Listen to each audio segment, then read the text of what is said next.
নিত্যদিন কেউ যদি স্বপ্নে খারাপ স্বপ্ন দেখে বা স্বপ্নে যে কোনো জিনিস খাওয়ানো হয় এবং স্বপ্নে ভয়ভীতিকর বিষয় দেখানো হয়, এর থেকে বেঁচে থাকার গুরুত্বপূর্ণ তদবির আজকে পাবেন এই ভিডিওতে।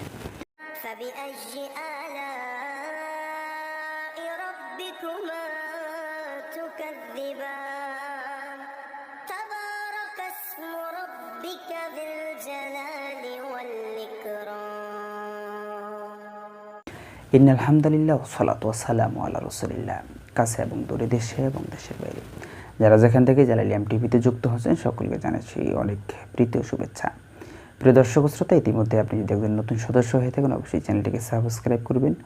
নিত্য নতুন ভিডিও সকলের আগে পেতে অবশ্যই বেল আইকনে চাপ দিয়ে রাখবেন, কারণ প্রতিদিন এই ধরনের গুরুত্বপূর্ণ একটি করে ভিডিও নিয়ে আমি আপনাদের মাঝে উপস্থিত হয়ে থাকি। বরাবরের মতো আজকে একটি ভিডিও নিয়ে উপস্থিত হয়ে গেলাম আপনাদের মাঝে। আমি মাওলানা মোহাম্মদ শরীফুল ইসলাম জালালি, আর আপনারা দেখছেন জালালিয়াম টিভি।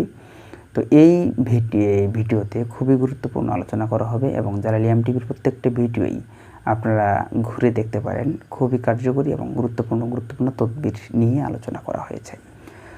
পাশাপাশি আপনারা যারা কোনো বিষয় তদবির নিতে চান বা হাজিরাত দেখতে চান অবশ্যই আমাদের দেওয়া নাম্বারে যোগাযোগ করতে পারেন। তো কথা না বলি আমরা সরাসরি যে আলোচনার দিকে যাব বা যে বিষয়ে আমরা আলোচনা করব সেই বিষয়টি অবশ্যই আপনারা বুঝে গেছেন, জেনে গেছেন। তো সেই বিষয়টি নিয়ে কথা না বাড়িয়ে সরাসরি আমরা আলোচনা করব। তাহলে প্রিয় দর্শক শ্রোতা, স্বপ্নে যদি কেউ ভয়ভীতিকর জিনিস দেখেন, স্বপ্নে যদি কোনো কিছু খান, কোনো জাদুর প্রভাবে, কোনো জিন্নাতের প্রভাবে এগুলো হতে পারে। তো এর থেকে বাঁচার গুরুত্বপূর্ণ একটি মন্ত্র নিয়ে উপস্থিত হয়ে গেছে আপনাদের মাঝে। আজকের যে মন্ত্রটি দিব, এই মন্ত্রটি আপনাকে যেটা করতে হবে সেটা হচ্ছে অনলি 3 বার পরে আপনার সিনার মধ্যে ফু দিবেন, ফু দিয়ে ঘুমিয়ে যাবেন। আল্লাহ চাহে তো ইনশাআল্লাহ কোনো প্রকার স্বপ্নে খারাপ স্বপ্ন, ভয়ভীতিকর এবং কোনো কিছু খাওয়ানো ইত্যাদি স্বপ্ন যোগে যত প্রকার সমস্যা হয় সমস্ত প্রকার সমস্যা থেকে মুক্তি পেতে পারেন ইনশাআল্লাহ। তো প্রিয় দর্শক শ্রোতা, চলেন মন্ত্রটি শুনে আসি।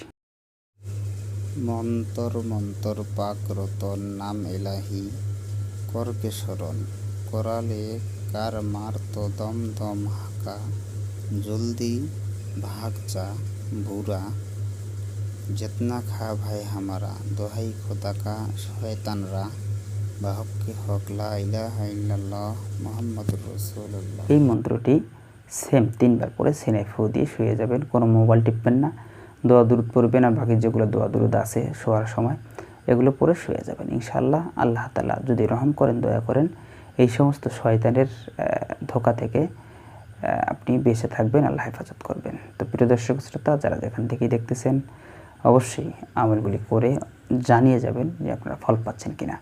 যারা যেখানেই থাকেন সুস্থ থাকেন, সুন্দর থাকেন। আসসালামু আলাইকুম ওয়া রাহমাতুল্লাহি ওয়া বারাকাতুহু।